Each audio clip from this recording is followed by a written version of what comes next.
नमस्कार. ॲग्रोनमध्ये आपल्या सगळ्यांचं पुन्हा एकदा स्वागत. आता सोयाबीनचा हंगाम सुरू झाला, परंतु सोयाबीनचे भाव हमीभावापेक्षा खूपच कमी आहेत. बाजारांमध्ये सध्या हमी सुद्धा मिळत नाही अशी परिस्थिती आहे.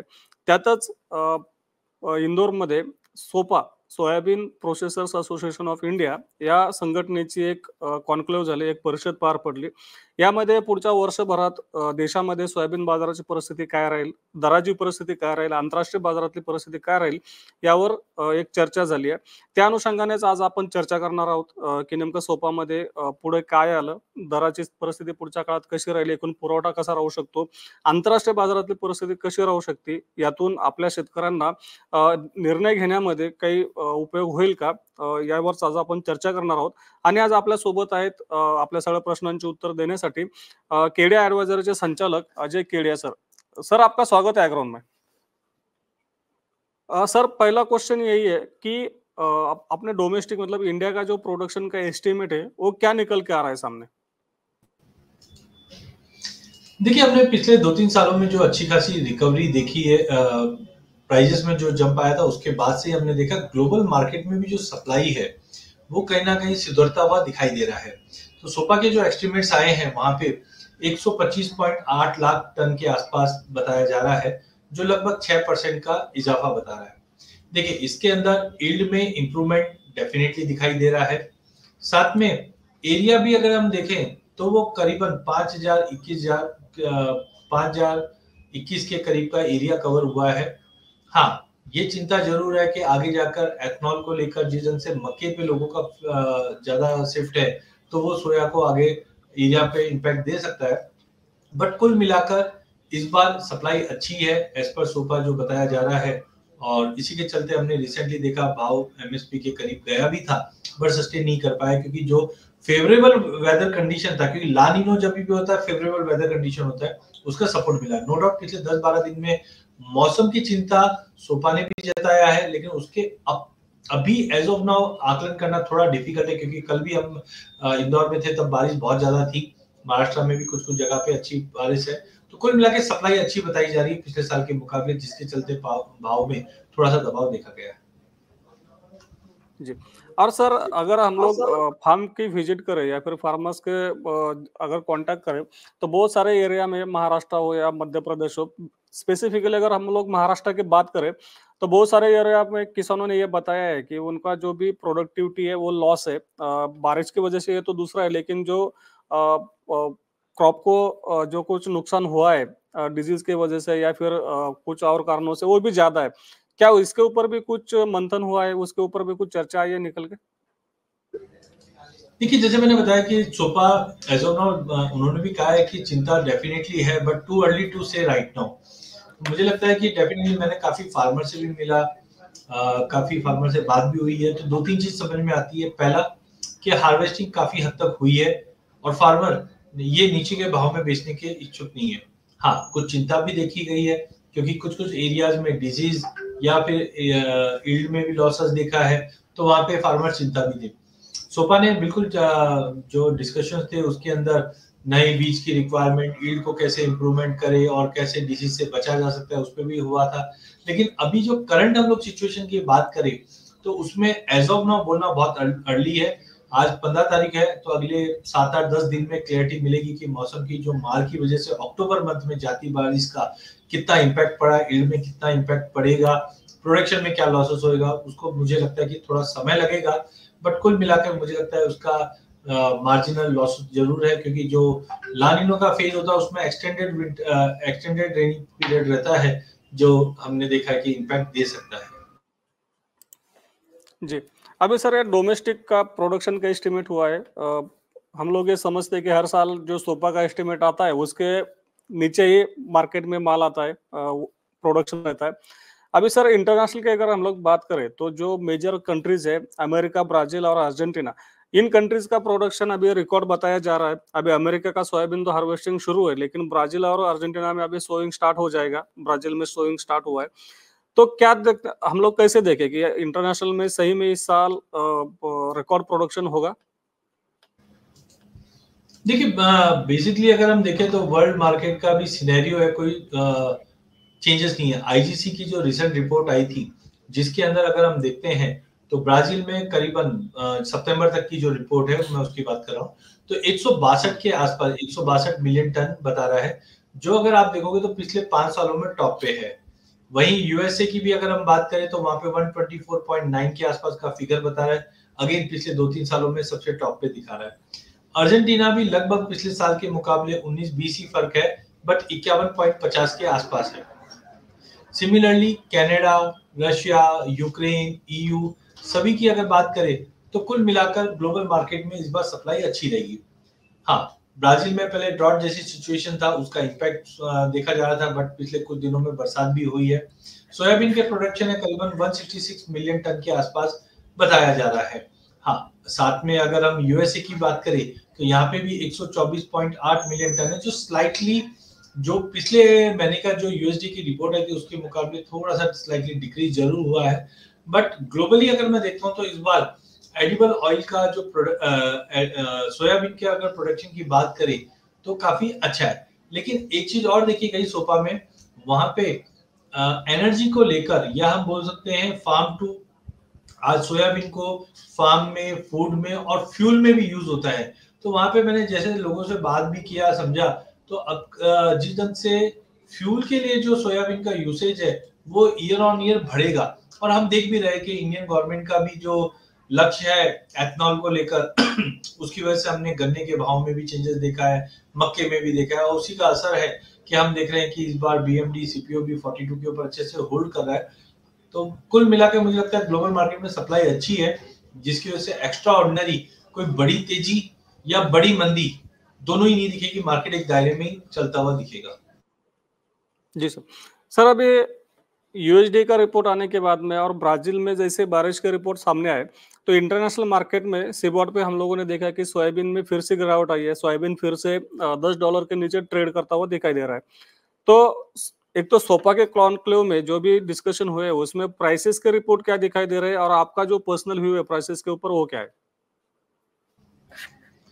कल हमने जब वहां पे देखा तो मोस्टली सभी का जो व्यू था वो यही था कि ज्यादा बड़ी गिरावट भी नहीं है, जो ज्यादा बड़ी तेजी भी नहीं है। बिकॉज आप ये समझिए कि पहला, हाँ, सप्लाई अच्छी है जिसकी वजह से कोई एक्स्ट्राऑर्डिनरी बड़ी तेजी दिखाई नहीं देती है। बट वहीं अगर हम डिमांड की बात करें तो तेल, डीओसी ये काफी तेज हो रखे हैं। अभी रिसेंटली जो फॉल है उसमें चलो ब्राजील का पार्ट तो हम बोल ही सकते हैं कि है, बट इसके अलावा मुझे लगता है सबसे बड़ा कारण है कच्चा तेल। आज आप देखिए कि बीएमडी पे भी अगर मैं बात करता हूं तो बीएमडी में करीबन 1.5% की गिरावट के साथ 40 to 40 के करीब पाम ट्रेड कर रहा है। ये कोरिलेशन डायरेक्ट कच्चे तेल से होने लग गया है। अब हम देख रहे हैं मिडिल ईस्ट के अंदर से तनाव है, लेकिन उससे पहले चाइना से हमने डिमांड के कंसर्न्स आते हुए देखा। ओपेक की मीट थी जहां पे भी हमने देखा कि 2024-25 के जो डिमांड आउटलुक है उसमें कमी बताई जा रही है, एंड उसी का रिफ्लेक्शन हम पाम ऑयल में या पूरे एडिबल में देख रहे हैं। बिकॉज अब पहले जो कोरिलेशन हुआ करता था एडिबल ऑयल और एनर्जी का वो ज्यादा नहीं था, बट पिछले 3-4 सालों में कोविड के बाद से हमने देखा कि एनर्जी के प्राइसेस में जो वॉलिटिलिटी, इसको स्टेबल करने के लिए चाहे ब्राजील हो, चाहे ईयू हो, चाहे इंडिया हो, सभी बायोफ्यूल की तरफ मूव कर रहे हैं। एंड बायोफ्यूल पे जब भी मूव होता है तो हम उसमें मक्का, गन्ना और सोया, ये तीनों ही प्रोडक्ट को हम देखते हैं। तो मुझे लगता है अभी जो 2-3 दिन की गिरावट है वो कच्चे तेल के साथ साथ है, बट ओवरऑल मुझे लगता है सप्लाई कंफर्ट है। और जो रेंज निकल कर आया है सोपा के जो पैनल डिस्कशन था वहां पे हमने देखा 44-45 के नीचे किसी का भी व्यू नहीं था। हाँ, हायर साइड पे 50-5100 इनिशियल रेंज था, बट इनकेस हम अगर डिमांड में कुछ बेहतर इंप्रूवमेंट देखते हैं या यील्ड में और कुछ बड़ा लॉसेस होता है या डिमांड में बहुत ही विगरसली चेंजेस आता है तो हो सकता है 5400-5500 के भी लेवल दिख जाए। बट कुल मिलाकर अभी जो अगले 2 से 3 महीने का व्यू निकल कर आया है वो 44 से 4500 वर्स्ट इन केस नीचे में, और 5000 से 5100 हायर साइड में, ये बड़ा दायरा निकल के आया। हाँ, मेरा भी व्यू ऐसा ही है, क्योंकि देखिए जैसे मैं बता भी रहा था कि सप्लाई बहुत ज्यादा है और सामने अब मस्टर्ड की भी सोइंग सामने सामने है। तो इनिशियली हो सकता है मार्केट में थोड़ी बहुत गिरावट दिखे, लेकिन फार्मर का जो मानस है वो निचले भाव में बेचने का बिल्कुल भी नहीं है, जो अराइवल पे इंपैक्ट देता हुआ दिखाई देगा। तो मेरा भी मानना है कि 4500 मैं इनफैक्ट ज्यादा सपोर्टिव मानता हूं, तो 45-45.5 के नीचे भाव जाता हुआ दिखता नहीं है। हायर साइड पे टेक्निकली 4980, 5100 के जोन में जरूर है, बट हाँ, बियॉन्ड 2-3 महीने के बाद जाते हैं तो हो सकता है प्राइजेस 5300-5400 भी दिखा दे, बट 45 साढ़े 45 के नीचे मुझे भी नहीं लगता कि प्राइजेस होल्ड करें। जी, मतलब सर जो अराइवल प्रेशर का पीरियड रहता है आने वाले 3-4 महीने में, उस पीरियड में हम लोगों को अगर एमएसपी का कंपैरिजन करें तो एमएसपी के आसपास का रेंज हम लोगों को दिख सकता है। देखिए अभी भी हम लोग हमारी विडंबना है जब हम फार्मर को देखते हैं तो बॉलीवुड पिक्चर में जो फार्मर दिखाई देता है वैसा है, लेकिन ठीक है आज हमने देखा उनके कंसर्न्स भी है और बिल्कुल, लेकिन काफी इंप्रूवमेंट पिछले 5-7 सालों में हुआ है और फार्मर भी अब इंफॉर्मेशन लेकर बैठा हुआ है, तो फार्मर की कैपेसिटी इंप्रूव हुई है। हमने कपास के केस में देखा था 2 साल पहले सभी को सरप्राइज किया था हमारे फार्मर्स ने, और अभी भी मैं फ्रेंकली मेरे पास है ना महाराष्ट्र के काफी फार्मर से मेरे पास बात भी हुआ, एमपी से भी हुआ, तो बोलते हैं साहब देखो नीचे के भाव में हम तो बेचेंगे नहीं, महीने भर आ जाए 2 महीने आ जाए, बट हम लोग भाव तो भावांतर ये एमएसपी के ऊपर ही बेचेंगे, इसके नीचे बेचेंगे, तो मुझे लगता है अराइवल पे इम्पैक्ट पड़ेगा।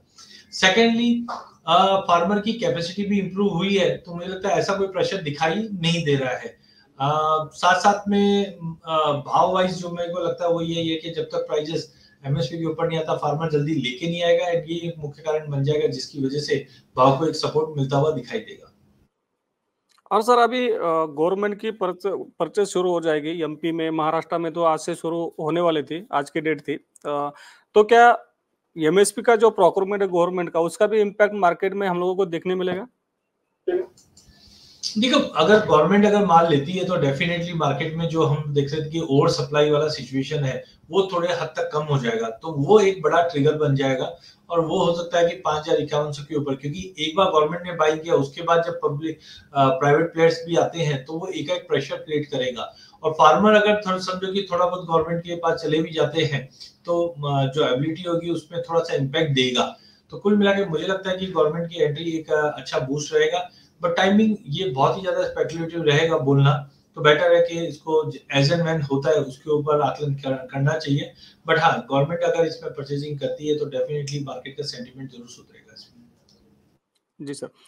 अभी सर अगर हम लोग ऑयल और सोयाबीन का बात करें तो हम लोगों ने देखा कि पाम ऑयल के प्राइसेस बहुत बढ़ चुके हैं पिछले कुछ महीनों से। सोया सोया ऑयल और सूर्यफूल ऑयल के मुकाबले पाम ऑयल अभी महंगा है। इसके वजह से सोया ऑयल के लिए क्रशिंग बहुत ज्यादा हुआ है, उसके वजह से डीओसी का स्टॉक बढ़ते जा रहा है। ये जो सिचुएशन मार्केट में बताई जा रही है, तो इसमें क्या सही में ऐसा हो रहा है? और आगे आने वाले दिनों में जैसे कि हमारे फार्मर का भी माल मार्केट में आने वाला है, तो उसका इम्पैक्ट कैसे हम लोगों को दिखने मिलेगा? मैं उसी के लिए बोल रहा हूँ, देखिए अभी हम देखें तो डीओसी ऑलमोस्ट अपने लो पे है, तो आई थिंक कि यहाँ पे थोड़ा कंसर्न है। इनफैक्ट काफी मैंने फॉरेन बायर्स को भी वहां पे देखा, जो बातचीत करके ये समझ में आता है कि they are eager to buy from India.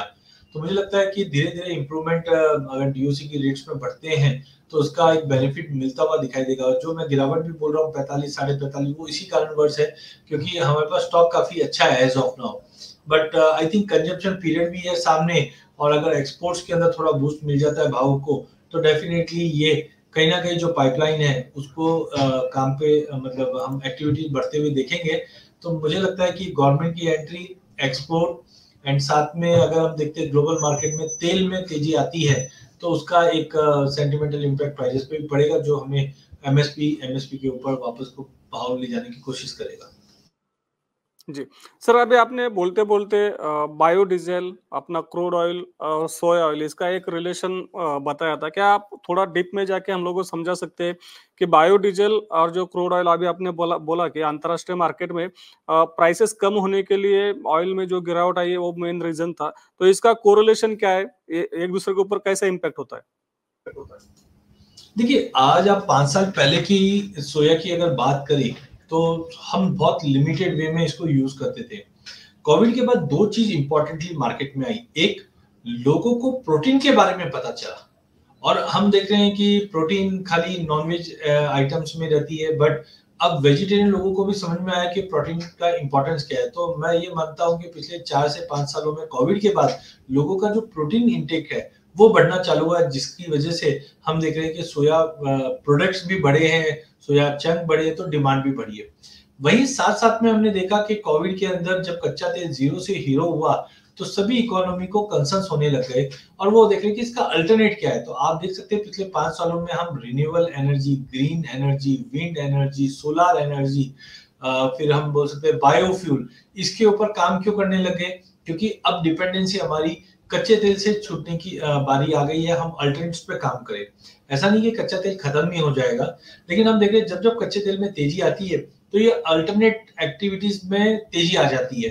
तो उसी के चलते हमने देखा बायोफ्यूल की डिमांड भी बढ़ने लगी। आज हम इंडिया में भी देख रहे हैं जो नई पॉलिसी है या ग्लोबल मार्केट में है, जहां हम B10, B5, B15, B20 की बात कर रहे हैं, कहीं ना कहीं बायो में 40% तक की ब्लेंडिंग अलाउ कर दी गई है ग्लोबली। तो ये धीरे धीरे आने वाले सालों में आप ये देखिए नया यूसेज बढ़ गया, एक तो प्रोटीन का यूसेज बढ़ गया और एक एनर्जी का बढ़ गया। तो इसके चलते मुझे लगता है कि कोरिलेशंस में बहुत चेंजेस आए। लोग जो पहले खाली सोया को डिमांड के पॉइंट ऑफ व्यू देखते थे, अब एनर्जी को भी देख रहे हैं। इसलिए मैं बार बार कह रहा हूँ, देखिए कच्चे तेल तेजी होगी तो गवर्नमेंट का फोकस रहेगा कि इस कच्चे तेल से हमको इन्फ्लेशन से हमको छूट चाहिए, तो उसके लिए बायोफ्यूल पे नजर जाती है। अब जब बायोफ्यूल पे जाती है तो हमने गन्ने के केस में देखा भाव बढ़ा ही है, फिर भाव में अच्छी तेजी आई है। मक्का है, मक्का कंटिन्यू एलिवेटेड लेवल पे, राइस में भी हम देख रहे हैं कि यूसेज है। ऐसे ही हम देख रहे हैं कि पाम ऑयल जो पहले हम खाने के लिए यूज करते थे, अब उसको जलाने के लिए भी यूज करें। अब पाम के भाव 42 रिंगिट के ऊपर जा रहे हैं, तो उसके अल्टरनेट्स, चाहे हम उसके अंदर अदर जो ऑप्शन है, चाहे सनफ्लावर ऑयल है, सनफ्लावर में भी तेजी आई है, ग्राउंडनट में भी तेजी आई है।